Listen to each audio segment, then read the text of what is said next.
Bonjour, bonjour, and welcome to this evening's webinar. I anticipate it's been much anticipated by many people here because it's something we certainly get a lot of questions about here at DNA Company, our opinion on, our thoughts on. And so this evening, we're going to be talking about the ever notorious offering of weight loss drugs. We want to make sure we have a fulsome, well-informed conversation, one that leaves you knowing a bit more about what's going on, as well as what you can do about it. Are these drugs your only solution? What are the next steps? Are you destined? Should weight loss be a goal of yours, or is it destined that it must be a shot?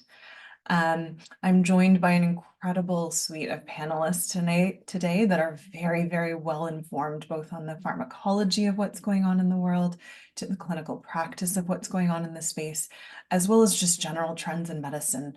What has brought us to a point where weight loss drugs, weight loss injections are such a topical conversation and so popular within both the healthcare space where you're talking with a provider and then a healthcare space where you're talking about it with your friends. We want to make sure this conversation is very personal to you.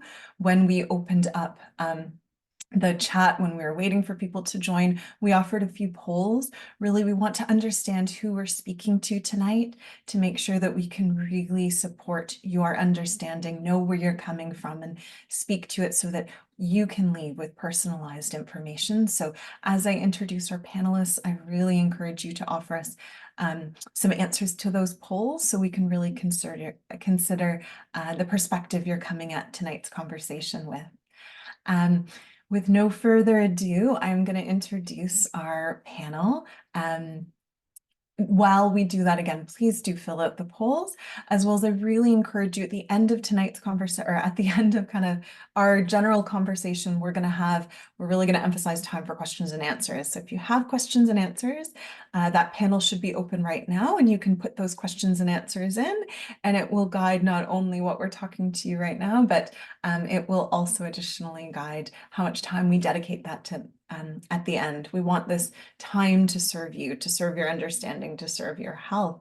So now, finally, I'm going to be honest, with no further ado, I'm going to introduce my panel today. And we'll start with Dr. Stephanie. We'll follow up with with Bryce Wild. And so we want to make sure, please, panelists, introduce yourself, share the perspective and the insight that you can offer tonight on the drugs, and I guess just share any just clinical experience you have with it as well. For the audience, we're going to jump into a little bit of a tutorial. We're going to ground a little bit as to what exactly these drugs are. I've been a little bit elusive. We call them GLP-1s. That's a bit of alphabet soup. So we'll have Dr. Steph after this kind of jump into what exactly that is. But please, Dr. Steph, introduce yourself to everyone here. My name is Stephanie Nielsen. I am a clinical pharmacist, and I've been practicing in and around the world of pharmacy for over 30 years. I actually worked for pharmaceutical companies for more than 10 years until I got very sick. No amount of pharmaceuticals took care of what I needed.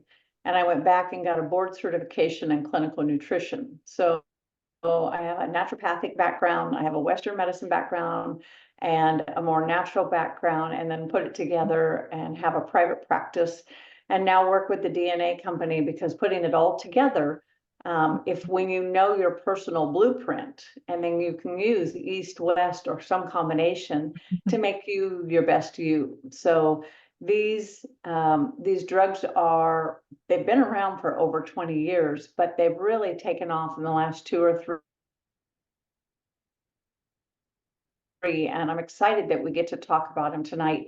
Kind of the good, bad, the ugly, and the options. Yeah, absolutely. I think that I value the balance you're going to bring to this conversation. Thank you.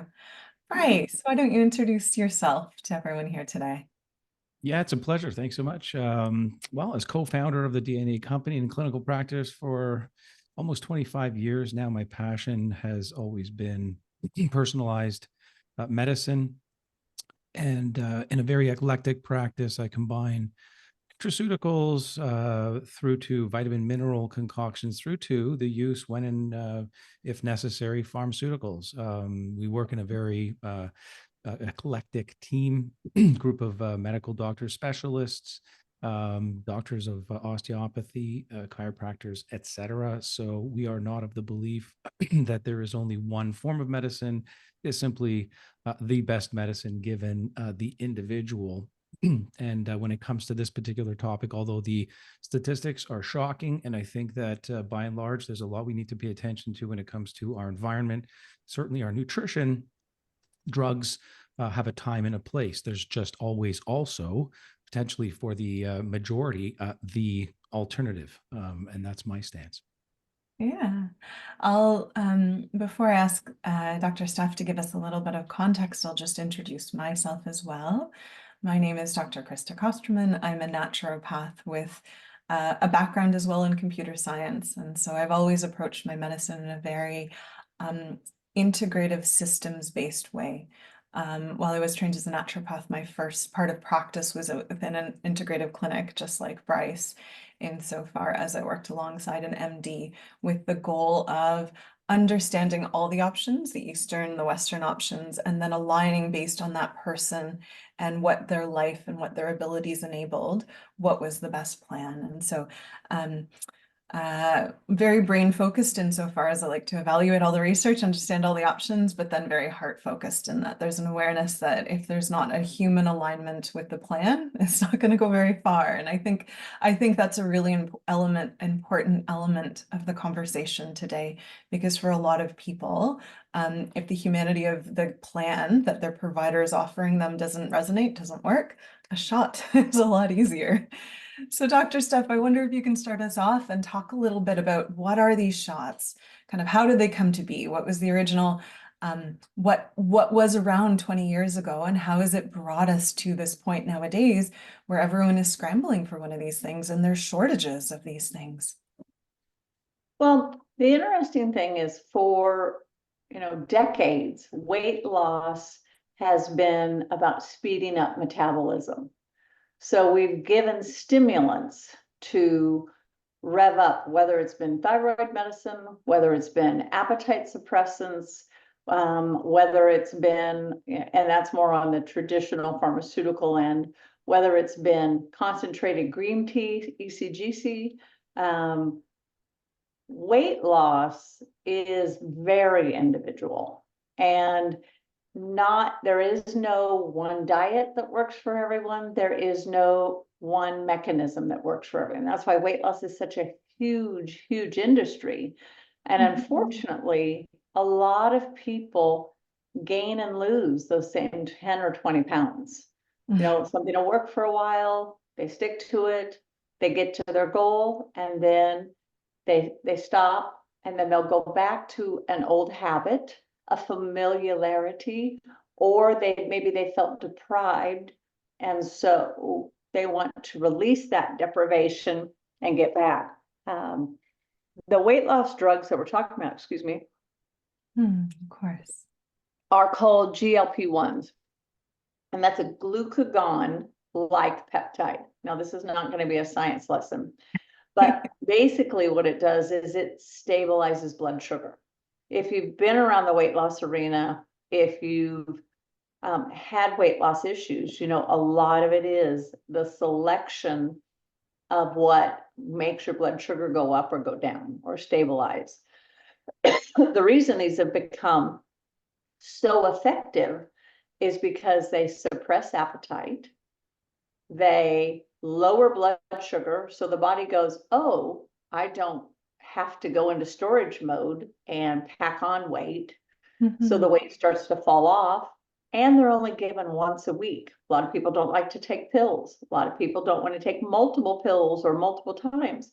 When you can get a shot once a week, have your appetite suppressed for a majority of that week, and start dropping 2, 5, 10 pounds. I have patients who are on these and they're like, I can't move the dime. And all of a sudden, I lost 10 pounds this week, or I've lost 20 pounds this month, and they're like, easiest thing I've ever done. Yeah. And the shot didn't hurt, and it's only once a week, but everything that seems too good to be true is. So there is another part of that as well. in that there can be side effects. They're extremely expensive. And I laugh and tell people that there are discount coupons, but those discount coupons are not forever coupons. They might do them for 3 months, they might do them for 6 months. On average, these drugs run $1,000 to $1,200 a month. Yeah. Now, people may get it for $25 a month, but you'll get it for 6 months, and then you no longer qualify for the coupon. So like a drug dealer, you get your fix, you get hooked, you lost your 20 or 30 pounds, and now you're like, I don't want to go off. I don't want to have to fight. I don't want to have, I like how I'm feeling. And especially for people who have never, ever, ever, ever been able to lose that, that's very seductive. Very seductive. So yeah. And I wonder, Bryce, maybe if you can kind of, Dr. Steph has alluded a little bit to kind of, there's some side effects. There's some side effects. It's not all glorious. So if you were to start taking some of these drugs, like what in particular for weight loss, because we want to honor that they were originally developed for people and studied for people with diabetes. And I wonder if we can also just bring up the poll questions right now, because I'm curious within our audience, where this audience sits. So I'm just going to offer that, and maybe then Bryce will have you speak to some of the side effects. So our audience, almost actually 100% here, are not type 2 diabetic, at least those that replied to the poll. Of the people who are present, approximately 80% have not tried these drugs, with about 20% having tried them before. So a lot of people that probably have heard the media buzz, but not necessarily either had access to or need for. When asked the question of, have people tried alternate things, custom compounded things, potentially replacements for, especially in the shortage of these drugs, approximately 40% of this audience has, with 60% having not. And then lastly, and I think this will lend to some really interesting conversation, when asked, how did you hear about these drugs? What motivated you towards this? It's the media. About 55% of people have heard about this probably through a lot of clickbait, right? I see a lot of clickbait in a lot of my social media feeds. With the other 20% hearing it through friends, some more word of mouth, that's social medicine that we all know of. And only about 10% of people here having this been a conversation with their doctor. So about 10% of people where, be it for causes of obesity or diabetes, this has been brought up. There's 20% of people here that saying they heard it through other sources. Love to know what those other sources are. Please do toss them into the chat so that we can really understand where some of this motivation around weight loss, diabetes care, and these drugs are coming in. So Dr. Bryce, I wonder if you can run through. So Dr. Steph has painted this beautiful picture, shot once a week without effort, especially compared to a lot of the yo-yo dieting that requires a lot of effort and disappointment. All of a sudden the pounds are coming off and things start to feel good. What are some of the side effects here? In particular for people this is not studied for. So we're not talking about the type 2 diabetic. We're talking about people that are using this a little bit off-label, depending on the drug. Some are off-label for weight loss. Right.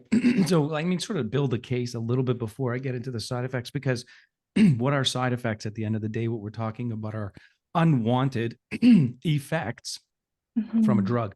And I think they're more implicit, they're more important, especially for those individuals who maybe this drug is not fully indicated for. I think there's a cost benefit ratio for the individual who it's very well indicated for, where these potential side effects aren't as, or better acceptable or more acceptable. Because look, at the end of the day, we're all getting kind of sicker, fatter, more depressed, more infertile, all kinds of things as a society. And I think besides what our poll is showing today, more than approximately a quarter of young adults have prediabetes in North America, at least. And that's actually elevated in some other places in the world. 20% of teens are now with fatty liver disease, and this extends into the pediatric population. 50% of young people, teens, are obese. And for adults, I believe that somewhere around 80% are obese. I mean, this is truly the biggest issue of our country. This is why this is a big topic. And people with obesity often face major stigma due to their weight. I was reading an article the other day in the New Yorker, I believe. It's access to effective healthcare and support and all kinds of things, but that children in the schoolyard would be much more likely to want to play. With an individual in a wheelchair, with a disability, and why wouldn't they? That's not the point. But then an individual who could, because all kinds of folks, experience stigmas. But then an individual who is obese, I think that spoke loudly to me, at least, anyway. So when there's indication for drugs, and I guess I want to come back real quickly again before I just sort of dive into some of the side effects I'm aware of. It's a peptide, glucagon-like peptide 1. This is a naturally occurring peptide in our body. Besides the fact that we call this a drug, this, like a hormone, like a neuropeptide, like other signaling agents, exists already in our body. We have receptors all over the place, in our brain, in our heart, in our gut. I almost worry that we're calling this a drug because when, again, it's indicated and it's prescribed to the right dose for the right people, it's actually just like giving somebody, Synthroid or thyroid medication when they need it. However, at these doses, now I'll jump really quick into the sort of side effects and some other bones of contention I have. It's like the dosing situation here, in my opinion, is like giving somebody who needs some support, their hypothyroid, 10 times, the standard thyroid dose. It's just a lot. So I'm a believer that there's a time and place for these drugs, but I feel like we're probably in the early days still. The studies will eventually tease out that we're way overdosing individuals. That's the first thing. The second thing is that on the label, the description for most of these proprietaries, most of these drugs, brand names, Ozempic, et cetera, they have a for lifetime indication. You come off and there's significant rebound. That's number one. So call that a side effect or call that, an indication for life. Number two A is life effect. it's a the life drug effect, dealer. It's the drug unfortunately. dealer comment, right? Right. They start you off quick and then you're hooked for life. I would even supersede the obesity epidemic by suggesting that we probably have a sarcopenia epidemic. And that is to say that, one of the major reasons we are where we are, besides diet and environmental exposures, and we can sort of maybe get into that, or maybe that's another podcast altogether. But the idea is that we're probably not, besides not eating appropriately, as I mentioned, way too many refined foods, our toxic environment, et cetera, just screwing up our endocrine system, that we don't exercise. I would almost, and I have this argument with a lot of my cohort, I would almost say that exercise is probably even more important than nutrition. Some people would disagree, but if we're going to sort of compare head to head, now, why I'm saying that is if we were to exercise more as a society and manage and maintain our muscle mass, we'd probably get rid of 80% of what ails us. That is to say, if we put exercise in a pill, we'd probably get rid of the obesity epidemic. So one of the major side effects that GLP-1 agonists have is a weight loss effect, but a muscle mass loss effect. So sarcopenia is muscle mass loss, for anybody who doesn't know. So you lose your muscle because you're losing weight so quickly and you don't have the time to build it up, because this is all about stabilizing the blood sugar and then just the massive dump, and everything's being burnt off. And because it's being burnt off, you're not having time to build. And a lot of people aren't pushing. I love it when people say moving heavy shit around. It's like you gotta move stuff. You have to challenge those muscles. You have to stress them. The tissues actually break down and then have to rebuild, and they rebuild stronger. Think about a scar. You break the tissue, it comes back together, and then you have this big rib there, and it's stronger where it was broken. You've got to do that to your muscles regularly to avoid that. So the hope, I think, of a lot of people on these drugs is, oh, I'll take them and it's going to just eat away at my belly, or it's just going to eat away at my thighs, whatever it might be. And what we're finding out is instead it's not, it's eating away a bit at the belly, but it's also eating at the muscles that you want to be keeping, that we know from multiple studies are an indicator of not only wellness, but longevity and good health, kind of that happy behind your healthy. And what's the most metabolic tissue in the body? It is muscle. And so I think there are a multitude of additional side effects that are worthy perhaps of discussion. But again, what we have to speak about this is in context of the appropriation to the prescription. So when there is a properly prescribed drug, then what we have is a situation like, again, personalized, because that's what we do at the DNA company is we personalize and indicate lifestyle, diet, nutrition, exercise, et cetera, to the individual and appropriate silo what has maybe hierarchical importance. So it may not be worthwhile, getting too heavy into the fact that there are some gastrointestinal issues, or some studies show, rare thyroid papilloma, not papilloma, sorry, a really rare sort of type of thyroid cancer, kidney issues, Pancreatic cancers. right? Or maybe even allergic reactions, or increased heart rates and palpitations. But that Yeah. might be okay, given that somebody is actually overseen by a prescribing doctor who knows what they're doing at the right dose for that individual. Who, to the point of Dr. Steph earlier on, nothing else is working, right? And that's the whole idea around functional and personalized medicine. But what else could work is important. If you don't know about these, because a lot of people, what I saw was 80% are not on them, but they've heard about them or they've considered them. When you start these, you start at a lower dose. Most of the time it's in the 0.25 milligram or a half a milligram. And you'll do that for a month or so, and you'll see, am I having side effects or not?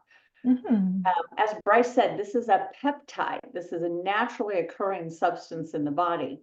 Now, people know we have brain-gut connections. And what we know is that the gut produces a lot of our neurotransmitters. So our brain and our gut work together. And especially when we crave things or we nurture ourselves with food or other substances that become addictive, whether it's food addictive, whether it's a medicine that's addictive, whether it's exercise that's addictive. A lot of that you can map out knowing your DNA and knowing, do I have a tendency toward? And you look at what your DNA says and then what your lifestyle habits have been and go, oh, that's why chocolate does it for me, or that's why I run for a comfort food when I've had an emotional upset. But the whole part of the gut-brain connection is because, and I love that Bryce brought this up, it's not just affecting the gut, it is affecting the brain. There are side effects, which again, Bryce alluded to.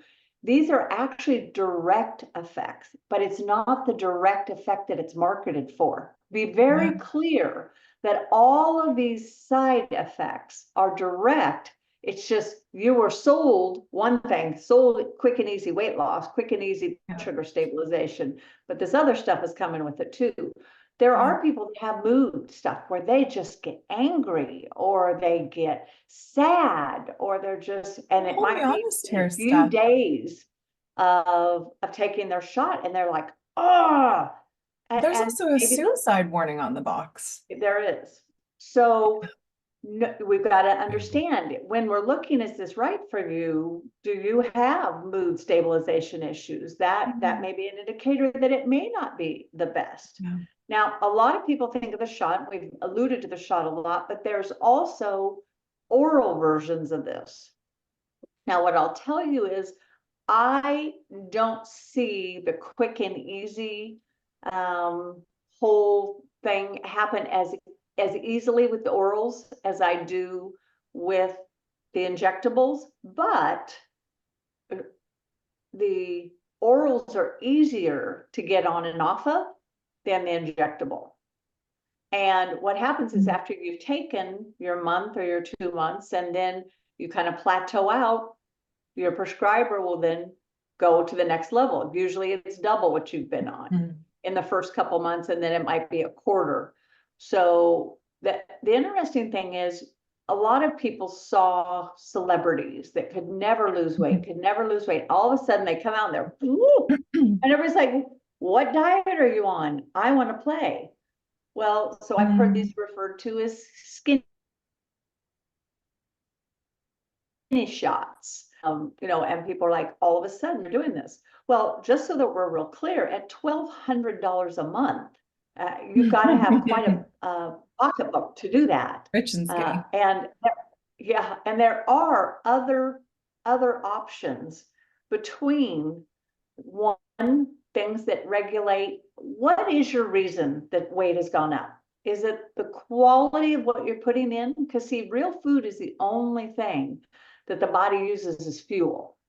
So is it a comfort mechanism that you overeat? You have too many calories for what you're burning off, as Bryce alluded to. Are you not moving enough? Or maybe you're not moving the right way. I'll tell you, when we do consults all the time, I have all these people, I hate running, I hate spinning.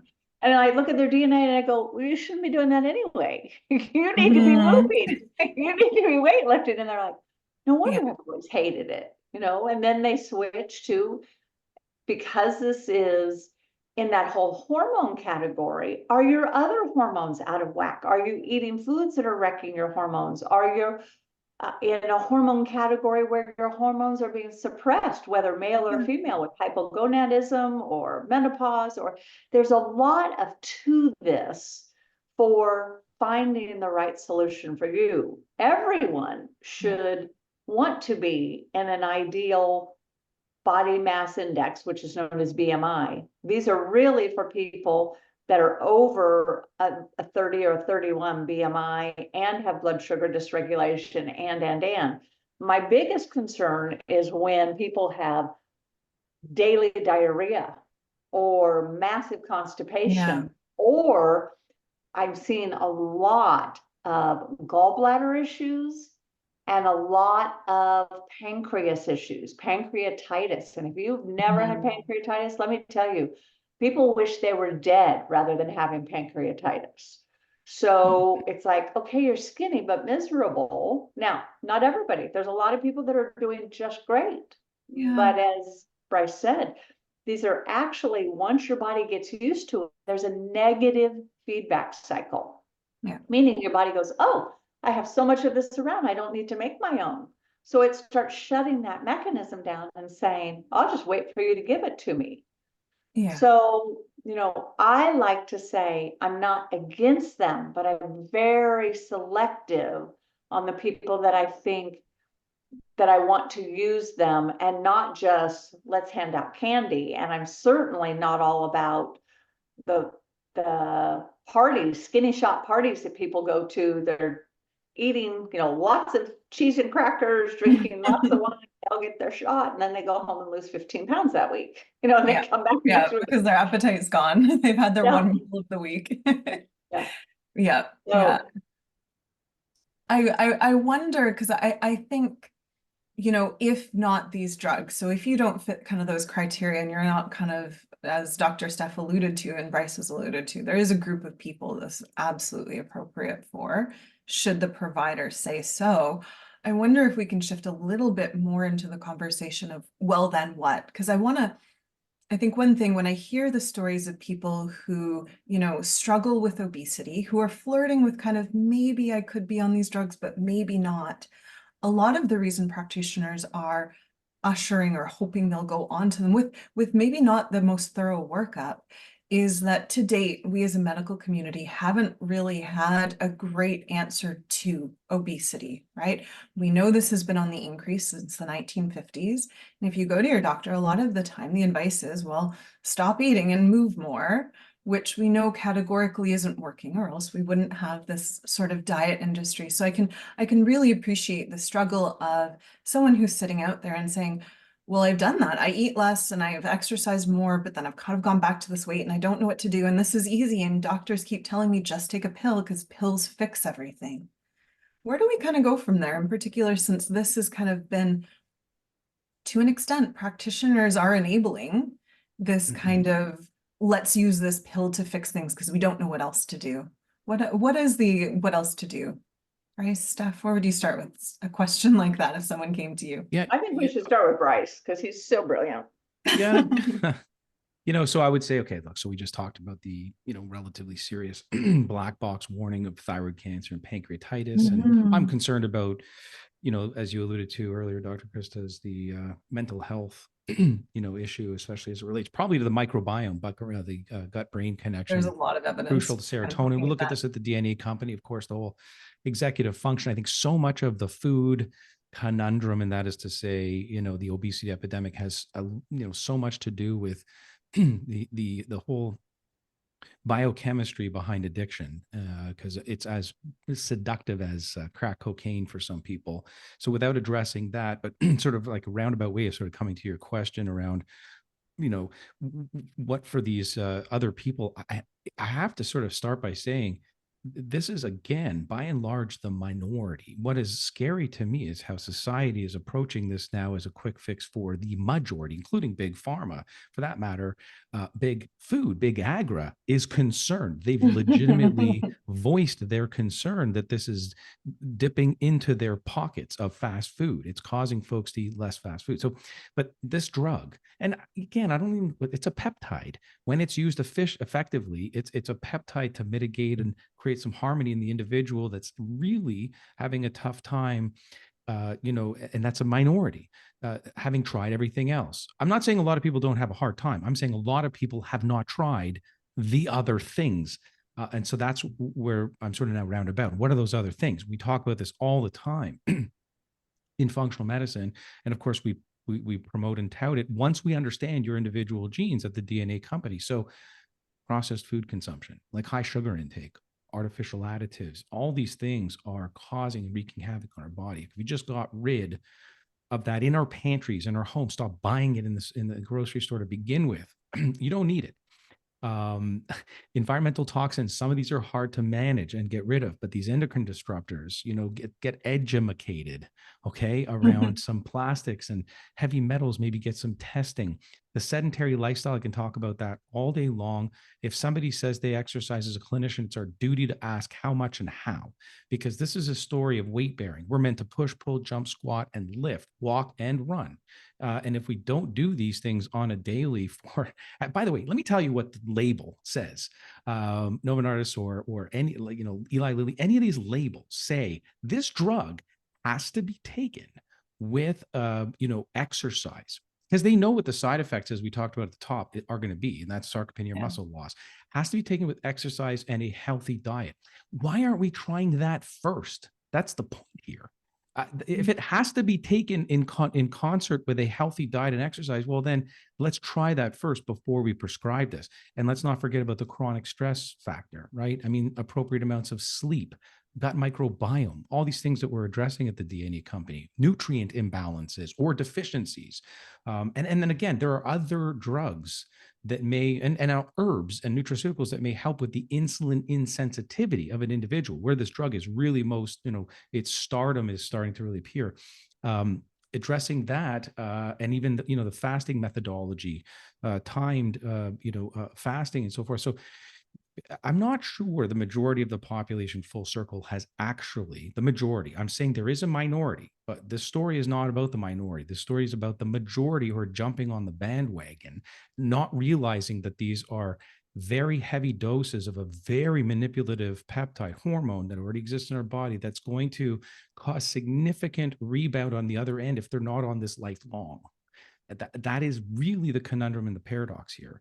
So these have to be very well prescribed, and these people have to tried everything else. I'll tell you what, a lot of people may be listening and they haven't tried is they haven't tried a personalized approach to their diet, lifestyle, and supplement program. And that's what we offer at the DNA company, a personalized approach. Once you understand your FTO gene, your MC4R gene, your executive function genes, to determine how your relationship exists with food, that is so deeply insightful that you can start to try that first. So, Dr. Krista, I hope that answers your question. That's what we want to do first.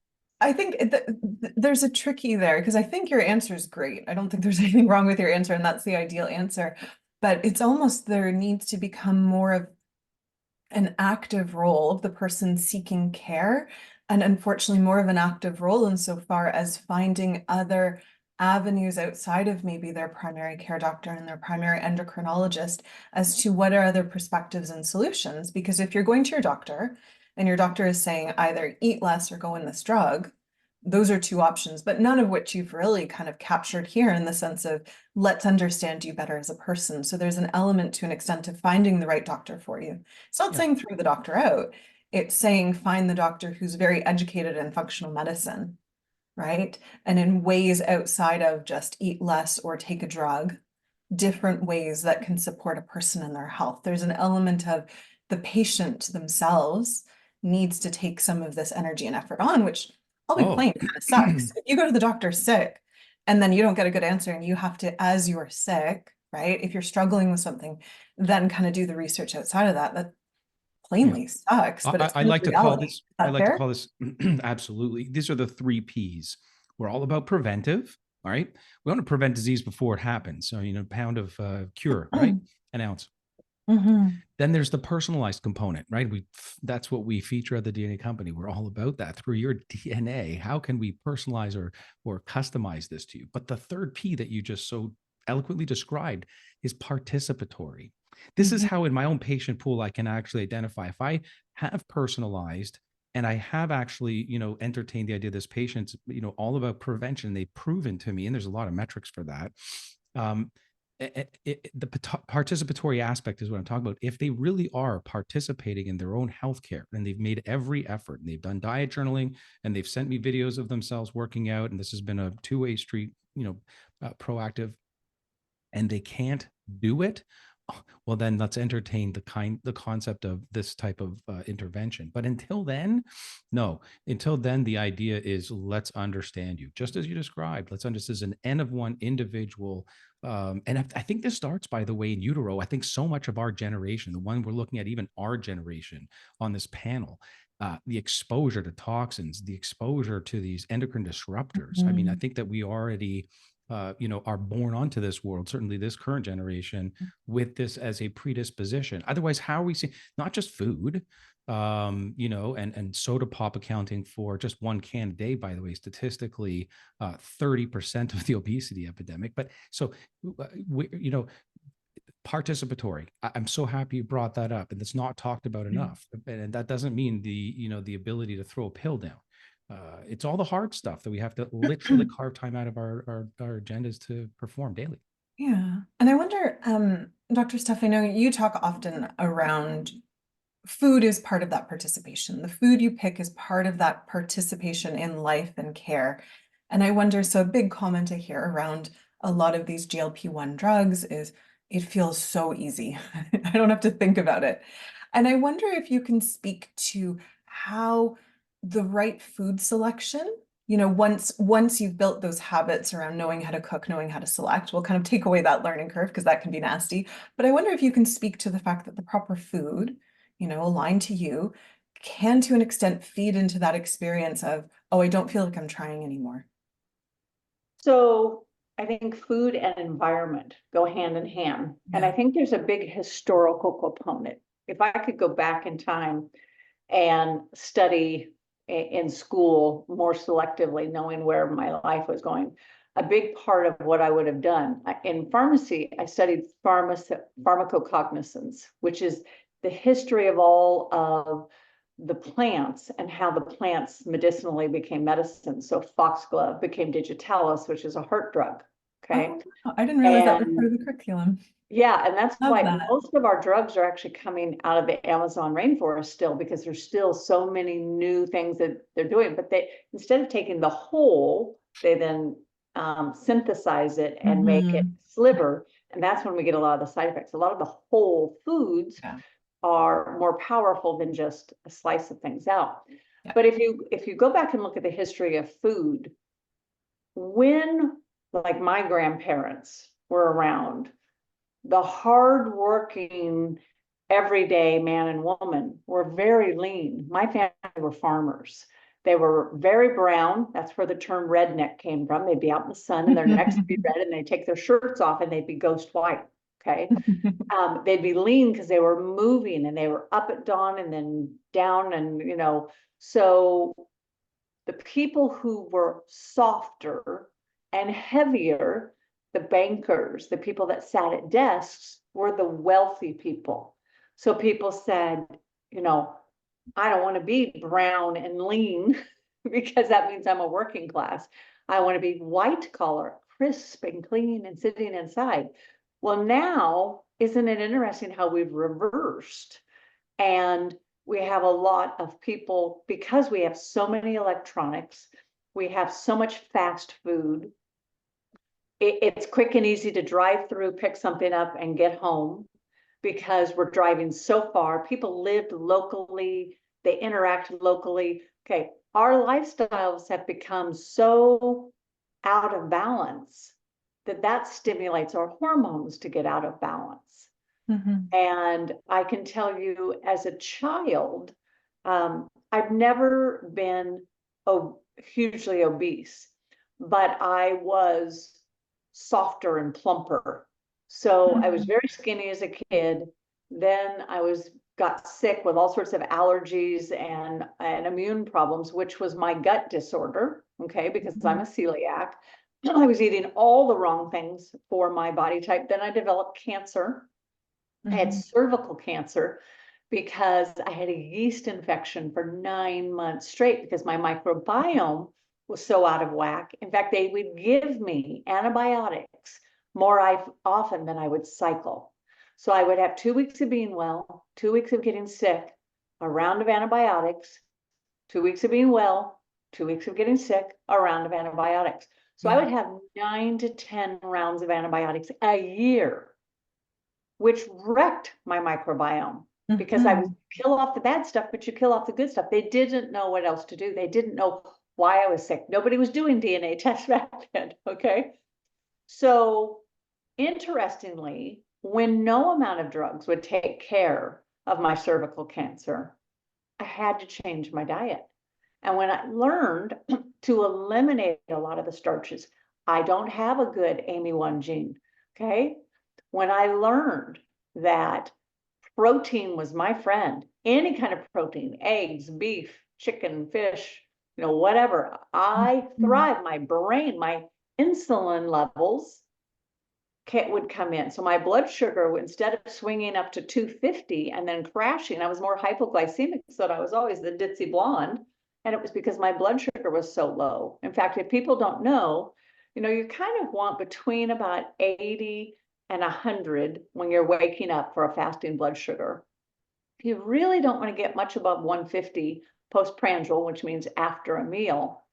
But when you get above that 150, you stimulate insulin, and that insulin puts you in storage mode. So I was working with a client the other day who was really struggling to lose weight. She does fasting. She's got a very tight diet. She's moving a lot. But one of the things that she was doing, she'd have her meal very early, like 5:30 or 6, but about 9 o'clock, she needed a snack. She just wasn't satisfied. And so she'd have ice cream with her husband, or she would have a candy bar, or she would have popcorn. And I said, do you realize your blood sugar's gone up after your meal? Our meal was a good meal. And then it started to come down. And when you have that ice cream, you spike it again. And now the whole time you're sleeping, you're in massive storage mode.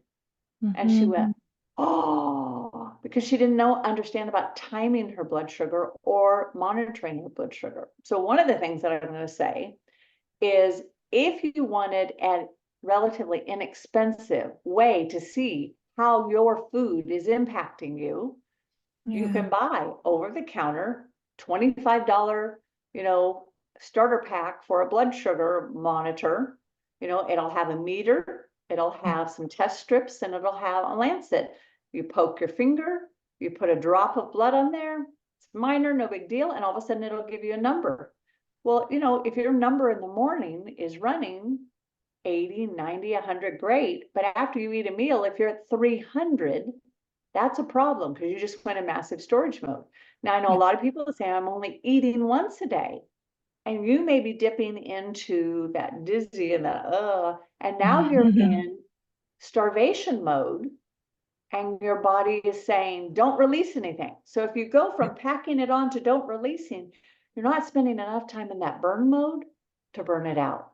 When Yeah. you find or have someone help you the foods that your body responds best to, and you stabilize your blood sugar, Yeah. then I don't call it weight loss. I call it right sizing.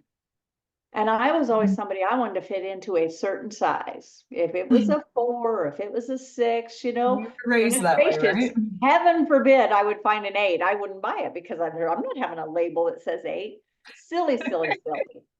What I learned later is you've got to have muscle mass, and muscle weighs more. Yeah. I was a skinny or a thin person that was fat on the inside. I had higher blood, or I had higher fat ratios, even though I was very slender. Yeah. Now I have, okay, I know you're doing this, Krista. So you're working out. Look at this. Okay, we got some Yeah. going on. There's gonna be no sarcopenia for this chick, but I'll tell you, a big part of that was watching my mother go through Yeah.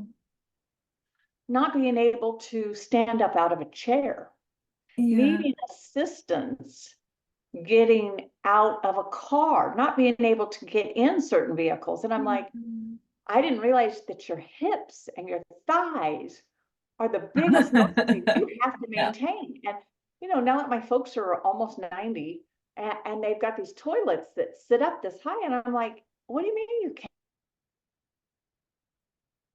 No. can't get off the toilet? What do you mean you can no longer take, Yeah. a bathtub? Can't take a bath because you can't physically get out of the bathtub.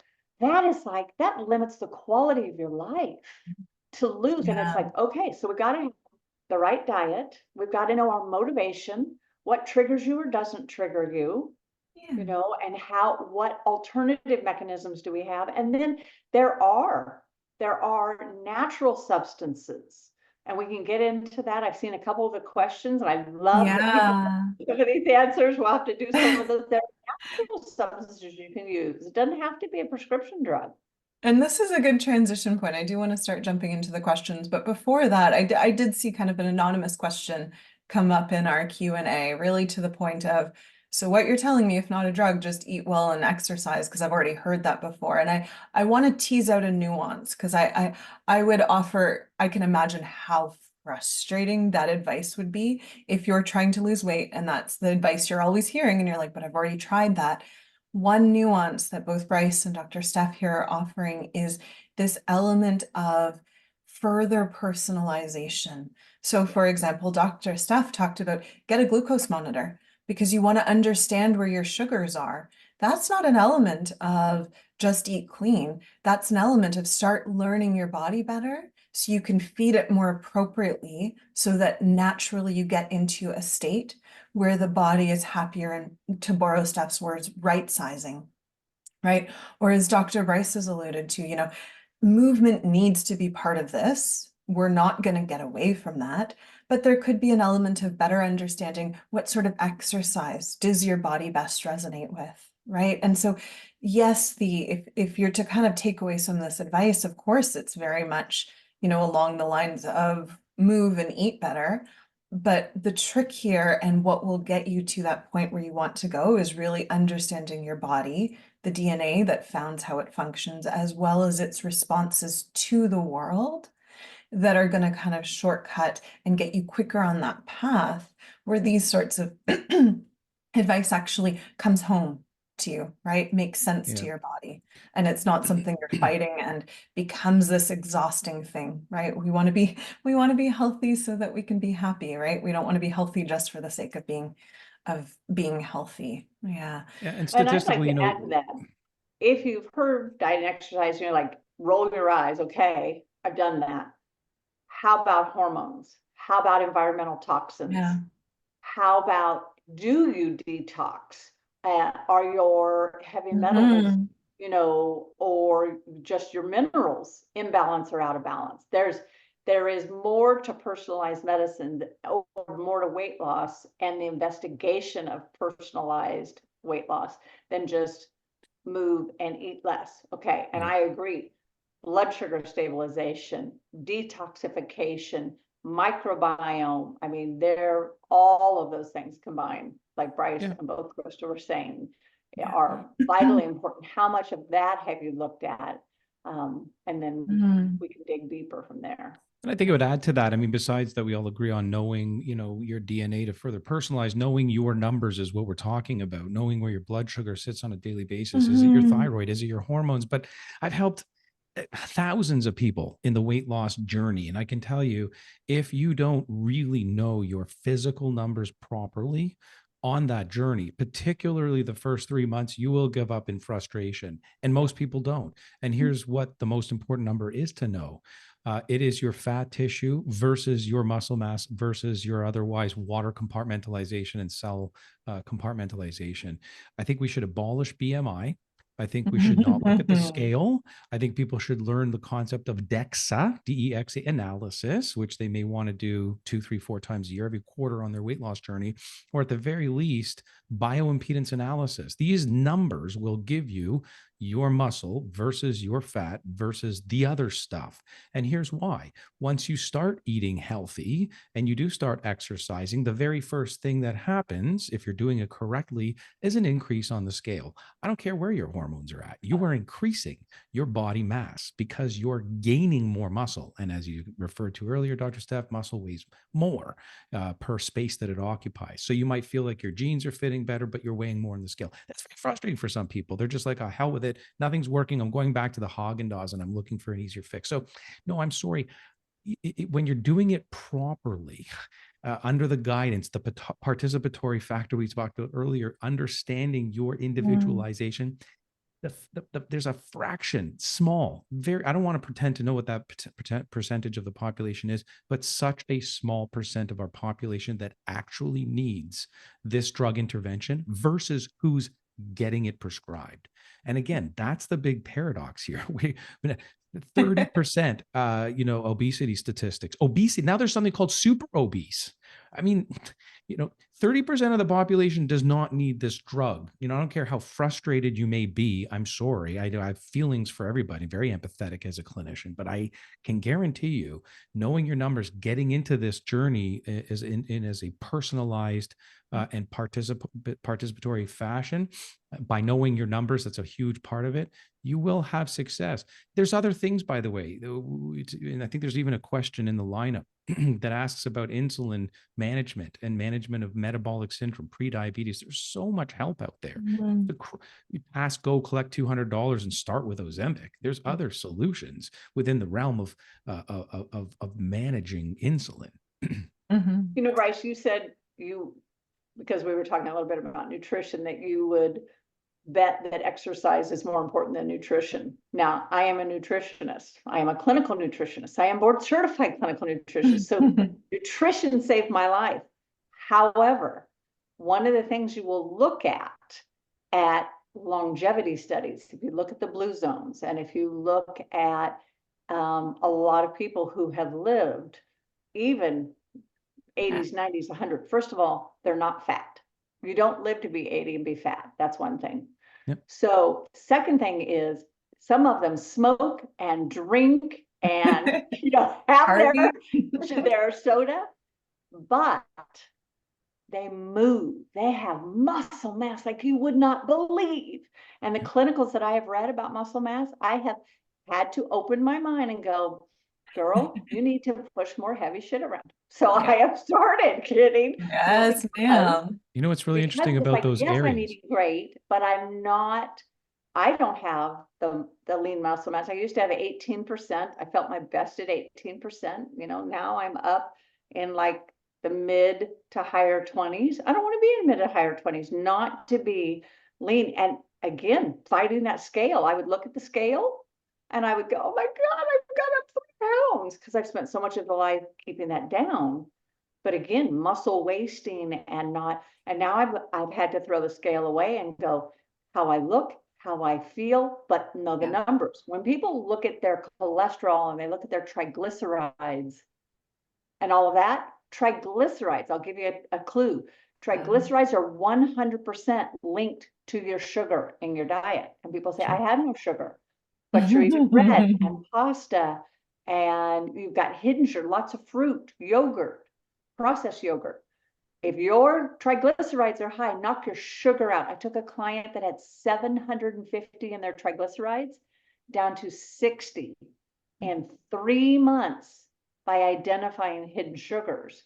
And then, of No, course, that's weight as well.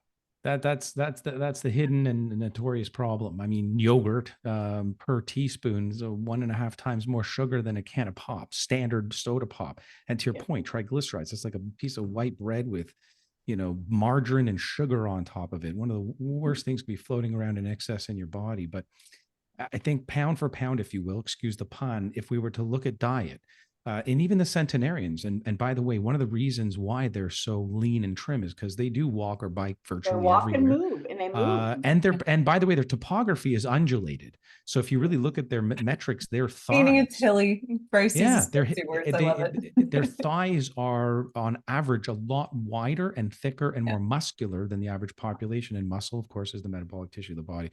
Yeah. But if you go sort of the pound for pound, if you will, nutrient density aside, or maybe even include it, doesn't matter. The point is, I'm not about calorie counting, but if you give somebody who's sedentary their basal metabolic burn for the day, which means the amount their body burns on the couch without moving, let's just call it, for argument's sake, 2,000 calories a day. That's their break point. Most people in North America overeat that no matter what exercise they're doing. But let's just say you're in excess of 2,000 calories a day. We know that translates to weight gain. The argument ends there. You get more nutrient dense calories. Yes, you're basically healthier. But if you have an individual who's consuming their basal metabolic rate of 2,000 a day and they're exercising to a very sustainable 500 calorie burn a day, well, then they're in a, negative. And of course, you want to add nutrient density to that concept. But exercise, in my opinion, it just sort of barely trumps the important. We don't move. We just do not move. People think they move. We're not moving. I'm sorry, as a society, we're not moving, not in the right way. We have to build our muscle mass and maintain it. It is the sarcopenia of muscle wasting trumps cancer, diabetes, and heart disease combined, as it relates to all-cause mortality. That's a statistic. So I want to start ushering us a little bit into questions because we have quite a few goodies, and I think it'll also really bring us back again to the heart of what we're here for, especially this discussion of drugs, because people have a lot of questions and we want to make sure we're offering answers to them in a meaningful way. So one of our fan favorites, Richard, has a question. I'm going to combine his question with Dee. Dee had a question. So Richard has asked, are there conditions outside of diabetes where someone would be a good candidate for some of these weight loss drugs that we've been talking about? And I want to kind of dovetail in a question from Dee as well. So Dee has heard she's heard some healthcare practitioners saying that the GLP-1 medications are showing other benefits. So for example, reductions in cholesterol. And so eventually what might happen is, right now these drugs are only technically supposed to be prescribed for diabetes, but in the future, they're looking to open that up such that maybe they're also prescribed, for example, for reducing cholesterol. So Dr. Steph Bryce, any thoughts as to other people outside of diabetes who might qualify for these drugs and kind of this effort to open up why they might be prescribed?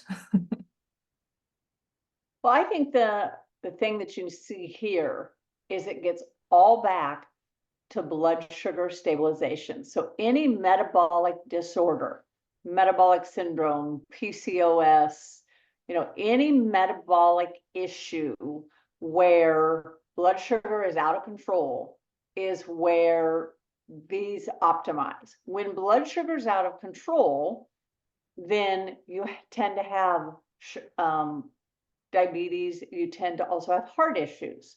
That's why a lot of people who are on diabetic medicines, whether it's a metformin, a Jardiance, or something else, they're looking at, can we modulate cholesterol? Now, we don't have time for this tonight, but cholesterol is another double-edged sword. You need cholesterol. All of these things where you're trying to get cholesterol down to 70 or 50, or the lower the better. That's not true. That's not true. And it's been disproven in all of the original studies that were done on cholesterol. You need cholesterol for your brain. The antidepressants And erectile dysfunction meds skyrocketed when cholesterol plummeted, because you need cholesterol for brain function. Their brain stopped functioning. They're like, oh, I just don't feel good. I'm so depressed. Not enough cholesterol to make the brain. You need cholesterol to repair the skin. So, you would have your skin break and then tear, or have an accident, it was slow to heal. And then you need it for your sex hormones. Cholesterol is the mother of all the sex hormones. So if your sex hormones go down and you feel like crud, if your brain goes down and you're depressed, if you're not healing, then, pharma goes, yay, because now we can put you on all this other stuff to get all those things back up. So you have to be careful. There is good cholesterol, there is bad cholesterol.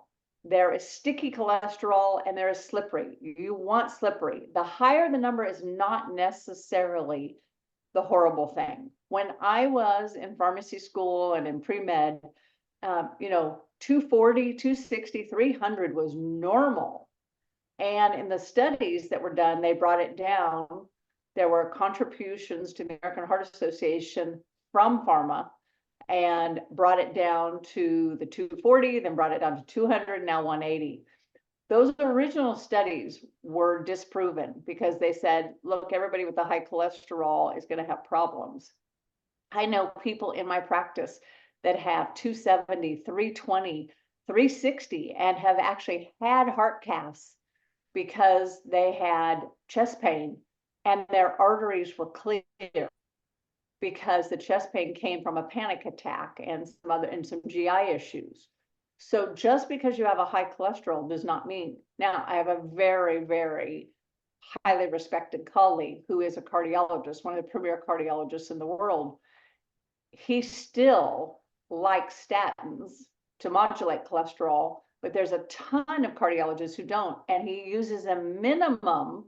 And I think statins are overprescribed, and I think strong statins are overprescribed, because again, if you look at CMS, which funds a lot of Medicare, Medicaid, and other government supported issues, they mandate if you have blood sugar issues, you must be on, cholesterol issues, and they get you on 2 or 3, and then they get government funding for that. So, I mean, we could go into the geopolitical stuff as well, but just because they see a side effect and they can market that side effect, that's where a lot of that comes from. So do I think you have to pay attention? That's another number you have to know. You have to know your blood sugar. You have to know your cholesterol, but you have to know the ratios, and you've got to get supportive evidence. My cholesterol's in the mid 200s, and people be shocked. Oh my God, a nutritionist that has a 240. You know what? I've never felt better. I've got great skin. I've got, good hormones. I take bioidenticals, and that increased my bone density and increased my muscle mass. So it really is that full picture. In context, right? Yeah. In context, Yeah. ages and stages, know your number in context, individualized, personalized to the point of even understanding your DNA. And to your point, when it's cholesterol, high cholesterol, significantly elevated cholesterol in context of it being dangerous. And the only way to know is to look inside your arteries and really understand your genetics. It's not a Lipitor deficiency, just like insomnia is not an Ambien deficiency, nor is anxiety a Xanax deficiency, or osteoporosis a Fosamax, in deficiency. The list goes on. You're not deficient in Norvasc because your blood pressure is up, right? Or even Synthroid because you have hypothyroid. But here's where I find GLP-1 agonists interesting. They're a peptide, as we've been discussing, like a hormone signaling agent. I think theoretically, some small percentage of the population, due to so many layers here, part of which we discussed, actually may have a deficiency in GLP-1 activity. So there's a conceivable indication for those individuals. And again, to best know is to know your genetics. A lot of what we look at the DNA company. I mean, I think really the question was, also, what are the other indications? I mean, besides obesity, I think they're looking at polycystic ovarian syndrome, cardiovascular disease, even neurodegeneration at low doses. I mean, there's so many GLP-1, this could be maybe even helping to stave off, cognitive decline in Alzheimer's, NAFLD, non-alcoholic fatty liver disease, and NASH, or even, some kinds of, binge eating issues. It's a peptide. It's everywhere in the body. It's indicated for a lot of things at the right dose in the right context. Yeah. Yeah. So I want to shift to another question asked by D. So and I want to make sure, especially within this time, that we're not seeding fear. We want to make sure that we're not scaring people, because there are some people who these drugs are appropriate for. So she's asked, if you're type 2 diabetic and you're prescribed these medications, are you going to get these side effects? So I'll offer kind of a summaries of just little tidbits I've heard throughout this, and then maybe Dr. Steph or Bryce, if you have other thoughts. So the first thing is the GLP-1s were originally studied within diabetic populations. So outcomes, dosing, et cetera, is a lot better known within them, as well as the risk profile. So having that conversation with your physician is helpful, because we've studied those populations a bit more than the person who does not have these concerns and yet is on those drugs. I think separate to that, and Dr. Steph alluded to how one steps up their prescription or titrates up. So they don't start you on a full dose. They start you on a smaller dose. They want to know, are you going to have nausea, diarrhea? Is it going to start to impact other things? And they're not going to put you on a mega dose right away. They're going to start stepping you up until the point where it's effective. And then that's when they're going to cut you off. They're not going to kind of increase it beyond that point. So there is, of course, there's always questions of side effects. You introduce something into the body, just like with food. You introduce processed food into your body. There's side effects there beyond the nutrition of whatever that food has. But it's at least a little bit studied within those populations. And so if you're within those populations, this is recommended for you. Again, have that conversation with your doctor, but it's a little better understood than populations without diabetes that are taking this. Dr. Steph, Bryce, any other things to add to that question, or did I capture it properly? No, I think you did a good job. I think a lot of the people who are attracted to the DNA company probably aren't in the morbid obesity area. I think they may have some pounds that they want to lose. They're interested in personal health, but they're also interested in, at least what I've seen from our client base, is they're more natural based, and they are highly motivated to do things. So I don't know if I can jump into some of the questions, but Please, what are some of the other things that people can do? I love berberine. I think berberine is great for stabilizing blood sugar, and I think that's a great idea. I love some of the other things with the Archimancia and the Clostridium, Butyramycin and the bifidus, probiotics and other herbs that can support. I am a huge fan of chromium and ECGC. So I think that you got to throw some alpha lipoic acid in there. Go ahead, Bryce. I'm just gonna interject and say you got to throw some alpha lipoic acid in there. Yep. Yeah. So for everyone's context, the word soup that Dr. Steph and Bryce are offering right now, they're all little supplements that have been studied, clinically studied, and benefit either blood sugar or weight loss, various elements of this picture, right? And so there are substances, we're not going to say it's just diet and lifestyle. There's little tweaks that you can make. And a lot of that is being referenced right now are those supplements. So how do we better support the gut biome? That's the Saccharomyces and kind of all the fun little buggies that you can take orally. And I know, think about that. Your probiotic is you literally swallowing little bugs. Let's just seed that in your mind. You're welcome. But separate to that are plant friends, certain constituents. So berberine, things like that are things that are shown, chromium minerals, things that are shown to really level out blood sugars, and other supports kind of especially the way your brain is processing food or the way your brain is processing various inflammations. Again, it's kind of that personalized, how do we come at it from all angles, apart from just either an injection or let's get myopic on diet and exercise. Right? Yeah. Any other supplemental favorites? I know I'd really encourage people, remember, supplements are kind of like drugs. You want to work with a practitioner around this prescription. We can support you in kind of the intelligent prescription here, but do you guys have any other favorites? would say getting simple sometimes. The KISS model is important. So tons of research around magnesium. Anytime you can support the citric acid cycle, Krebs cycle, which is how our, at the microscopic level, how we're taking macronutrients and making energy, the currency of energy in the body, which is ATP. Some of the stuff that holds up those pathways are the heavy metals we alluded to earlier. And then some of the things that drive it, one of the most important being magnesium. Vitamin D, although indirect, definitely is in there.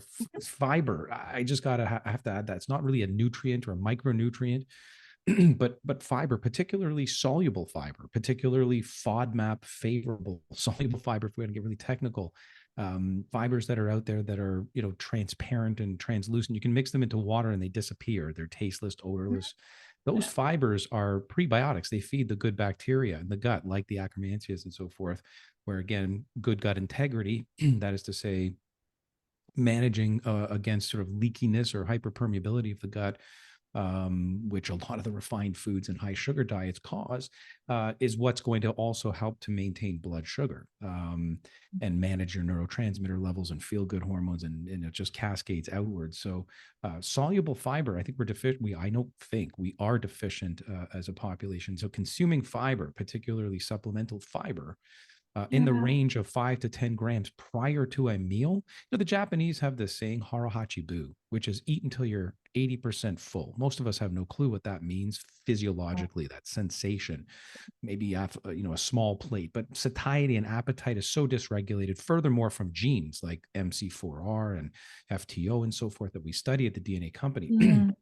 But including fiber in your diet, think about it this way. I'll oversimplify. If your stomach can hold 2 liters, and you put in half a liter of water with fiber, and then go and have your meal, you have filled your stomach up, at least 20-25%, so that you're only able to add 80%. So rather than eating until you're 80% full, put 20-30% in there in the case, or in the context of prior to meal, water and fiber.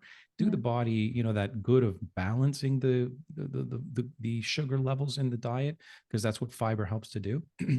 So I'd say that it's a fiber, magnesium, and vitamin D. So for audience's awareness, because I think this gets to a question Diana had for us. She's asking, how do you deal with cravings? And I think when we talk about cravings, right, there's many different signals that the body can offer the brain as to, I am getting full. The one that Bryce just talked about, this leveraging of fiber, is really looking at the stomach as it expands, as it's pushed against, as the walls are pushed against. That does send a signal to the brain of, yo, heads up, I have something in here. I'm going to be busy for a while. You don't need to be as hungry. We know from a genetics perspective, so Bryce mentioned MC4R, he mentioned FTO, as well as there's a few genes within the brain of how you experience the world. Those will all influence kind of this craving perspective, right? So knowing your genes there, very, very helpful for personalizing the efforts when it comes to cravings. Any other thoughts? How do you guys manage craving? Because I know collectively, I know each of you personally, I know we eat really well. That said, when you're out in the world and you see a croissant, that is delightful and delicious. How do you stop yourself? The croissant is my religious food for everyone who's joining in and has a celiac. I'm banned. I get to look but not touch. How do you, short of celiac and it causing a lot of pain, how do you guys manage being out in the world and seeing these sorts of things where you're just like, oh, what I would do to be able to consume all and every? Yeah, we all have our cravings, don't we? We all have our Achilles heel and our go-to snack My foods and so croissant. forth.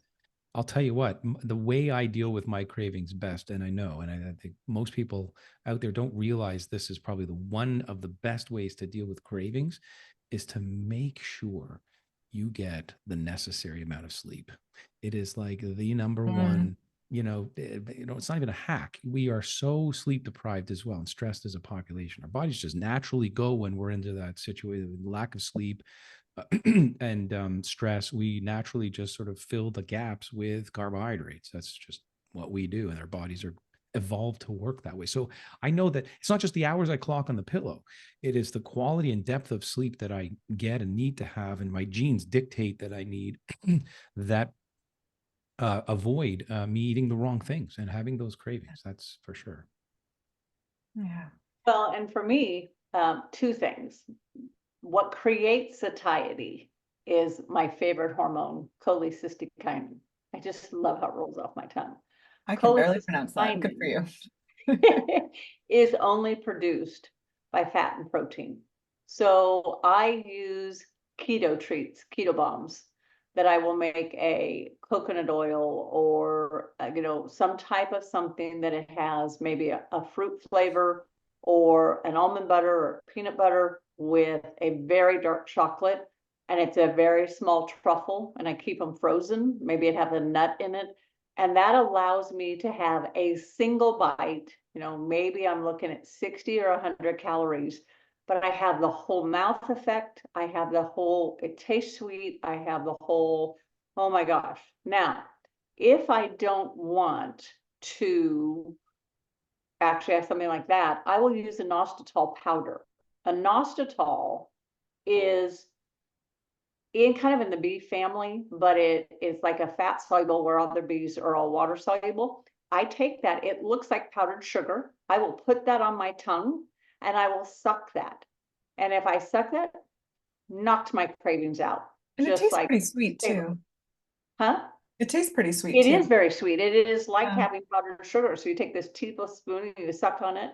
The last thing that I'll do is if I'm just really fighting it. And there's some days that I do. I mean, I am so human and so open to saying I'm human, is I will either use a sweet tea, like a good earth tea that has cinnamon and other spices in it that taste sweet without wrecking the blood sugar. Or I've actually started using a medicinal mushroom cocoa that will have cacao and lion's mane and chaga and stuff and magnesium. So I'll use that right before bed. So it tastes like I'm having hot cocoa before bed, but it gives that. I only crave sugar at nighttime. I only crave it if I haven't eaten enough protein. So that is actually my knowing my body. I'm like, I got full at dinner, but I didn't eat enough protein. And it's like, Oh, okay, so key. so yeah. But I have to just extend a little bit on the tea thing, because this Yeah. seems to work for so many people, as I've recommended it over the Oh. years on air or to my own patient base. And that is, aromatize your tea with your favorite snack. Don't have too much hanging around the house. We talked about that. But if you have a favorite chocolate bar or a favorite candy or favorite anything, you could take a small piece of that and put that into your tea, and it aerosolizes. And it by, satiation is in part olfactory, the whole idea that mastication, mouthfeel, and of course the swallowing effect. There's studies that show people that don't actually swallow or ingest their cravings, bulimics and otherwise, don't actually ever have the satiation. So if you're actually swallowing the tea, smelling the tea, and it's got that aromatized favorite snack, and if it's popcorn, I wouldn't do it, but some kind of sweet, then it really does seem to kick the craving.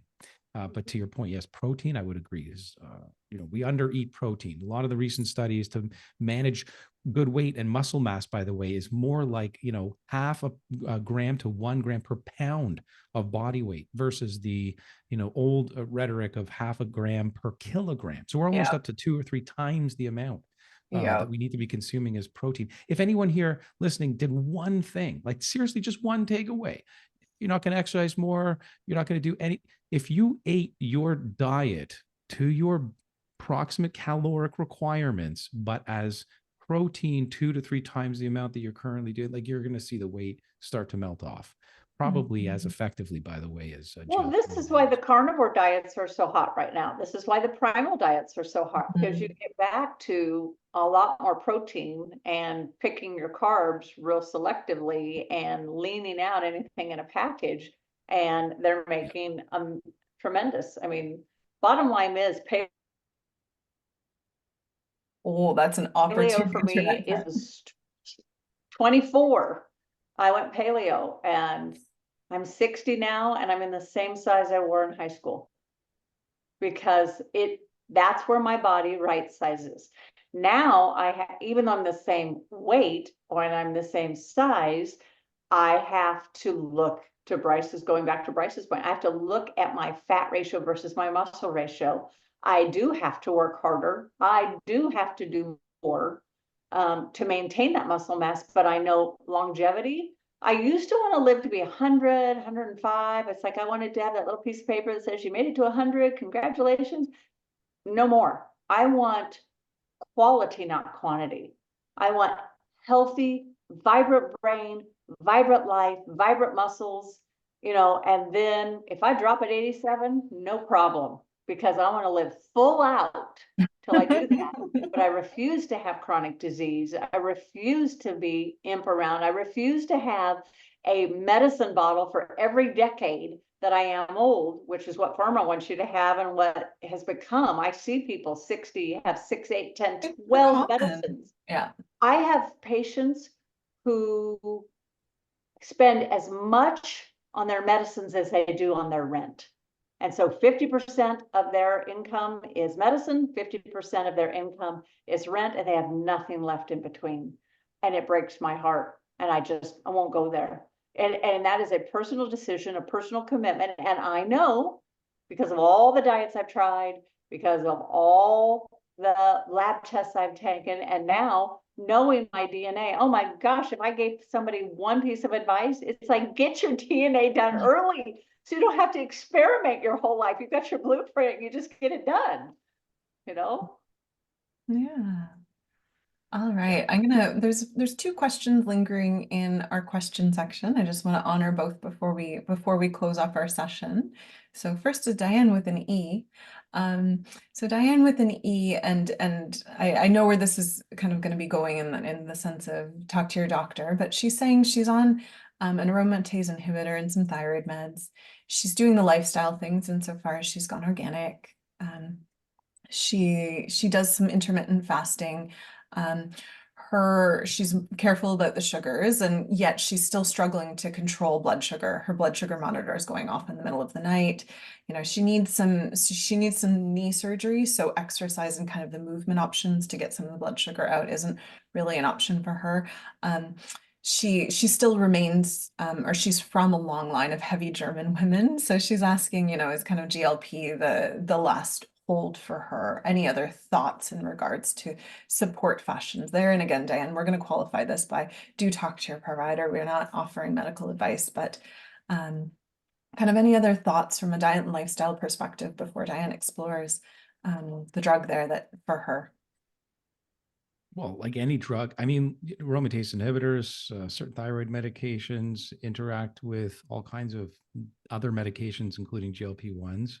So she's got to evaluate this with her, primary healthcare physician, supervising doctor. There's, giving her existing condition or description of frequent low blood sugar episodes at night. Her team, or her supervising physician, as I said, they're really going to have to understand what the dose is and what particular brand, if they would ever entertain the idea of that, is right for her. And then as it relates to exercise limitations, it's the knee, and I get it. She can't walk or run perhaps. But there's this whole other upper part of the body. Believe it or not, there's even things, at a gym that you can do with your, by the way, let me just sort of like the physiology here. If you rip, this is going way back to the top of this discussion that Dr. Steph described. If you tear, micro tear, that is a bicep muscle, and your hormones go out to heal and grow that bicep muscle, do you think they stop there? No, they are going to go into your knee. Your knee will get better when you are exercising your arms and your chest. So you're not going to want to do that under the guidance of somebody who's, trained in order to help you move and physiologically improve your upper body. And then of course, family history, genetics, they all obviously play a role, and discuss that with your healthcare provider. So the overall, these health objectives are there, but as much as these GLP-1 agonists, the grouping of these medications, are showing promise, they're not. It's not an acute go-to, because I'll tell you, you're on these for life. If it's at the doses that they're recommending on the current labels and these injections, they may, even if you think they're helping you get to the point of having a successful surgery, it's for life. This is a serious consideration. So I would just add that last caveat. Yeah. And I think my comment to that was, I'm super glad that you're on a continuous glucose monitor, but I'm wondering if your levels are tight enough, the other part I would say to that is I like to look at HOMA. And HOMA looks at your blood sugar and your free insulin. Very few people look at your free insulin. And then there's a scale to look at how is your insulin sensitivity. So just because your insulin levels are not getting crazy, are you sensitive enough to be utilizing it properly? And so, you've got the intermittent fasting, but is it long enough? And you've got organic, great, but not all organic. I'd rather you eat local, regional, simply. I think there's a few other things that you can look at if your genetics show, heavy German women. Okay, so what are you doing, as Bryce said, to move heavy stuff around, whether it's arm, Pilates, or swimming? Or so again, I go back to my family. Mom's had 2 total knee replacements. Water aerobics is the best thing that she's done. It gives her the buoyancy and the action and, a heated pool, the warmth, the camaraderie. So there's a whole lot of that too. So I think there's a few things that you could do that maybe you've looked at, but let's dive a little bit deeper. I would really also like to look a little bit at your metabolic. I know you're on thyroid medicine, but thyroid medicine, oftentimes they have a big wide range. And so are you on just Synthroid? Are you on just levothyroxine? Or do you have a combination of T3, T4 so that you're really in a burn mode? So I think I have imagined it's just, we got to tighten up just a little bit more. Yeah. Yeah. And somebody who knows how to read those numbers, somebody who understands, like a functional practitioner. You mentioned earlier, Dr. Steph, cholecystokinin, CCK, leptin, adiponectin, all these cardiometabolic, levels should be looked at for most of us. And this sort of back and forth to the body and brain. I think we're missing that. I mean, people need to demand that more from their family physicians, but unfortunately, it's more of the functional medicine docs of the world. And the glycomark, that was the other one I was going to mention, not just an A1C, but sort of a shorter term. What is the glycosylation doing in the short term versus just over 3 months to tighten up that, sort of chronic versus the day-to-day management of insulin sensitivity. All right. And I think, Dr. Steph, you kind of indirectly addressed our last question from Diana with an A. She's saying, as she gets older, it's a little bit harder to exercise. And so she's saying, there's a few conditions, and Bryce, you also mentioned this too, right? Really being mindful of what body parts don't hurt. How can you use and move those? But also coupled with, and I think this is an important piece of it, like understanding why there's the arthritis and the joint pain. Because if you can understand that and then solve for that, that then enables more movement within the body, right? I think to an extent, there's some people that feel like, well, once I have joint pain here, it's inevitable, it's not going away. In certain instances, injury, et cetera, sure, that might be true, but the body has an incredible capacity to heal, especially working with a functional med doctor who has that, I wouldn't even call it just a belief, an awareness that the body, given the right tools, can heal itself. So perhaps I think it's time of night that we offer, or afternoon, depends on your time zone. For almost all of us, it's evening. So I want to thank everyone in the audience for joining us. This has been a long-awaited conversation, and we really appreciate you joining in and hearing the nuance of it, right? We're not throwing the baby out with the bathwater. We just want to understand, when is it appropriate that these substances be offered to people, be it for diabetes, be it potentially for weight loss, be it for these other things that they're going to try and label these drugs for. Understanding that nuance, and then understanding, if not the drugs for weight loss, then what? And really digging into the personalization, leveraging data, leveraging the right practitioner, leveraging some discipline of how do you jump in and truly find that plan for you where you're able, in an easeful way, like the Ozempic kind of offers people that easeful, don't have to think about it. How do we get to that point where you're not thinking about it? It's a natural habit, and one that you want to feel because you're feeling good, right? It's possible, it's out there, in spite of, I can appreciate the experience of so many people that have just been told, well, eat less and do more and you're going to be fine. that's a very, very exhausting message. So we appreciate why people want the drug, and we appreciate we're not offering them the advice of just don't eat and just exercise more. There's nuance to that, there's intelligence to that. So coupling with the right people to support you in that journey is really, really important. And so thank you tonight. If this is your first step in that journey, if this is a continuing step where you're simply adding to your toolbox, thank you so very much for joining us. We really appreciate it. Here between the three of us, I'll speak on our behalf. The true goal is truly to help people find their health in a way that contributes to happiness, not just for the sake of health, but for the sake of, as Dr. Steph said, living to 87, fully out, fully enjoying it, really embracing the life that we do have about us. So thank you for joining us this evening. If you have any questions, please don't hesitate to reach out to us. The gods that be, as our moderators, can offer ways that you can get in touch with us. And thank you again for joining. And thank you, Dr. Steph. Thank you, Bryce. Goodness. Thank you guys for your thoughts, your intelligence, your experiences here, enlivening this and really destigmatizing the idea that it has to be a drug. Thank you so very much. Thank you guys. Yeah, thank you guys. Can I offer one more shameless plug before everyone parts? We still have. Absolutely. Thank you. We still have a friends and family offer on right now for 15% off.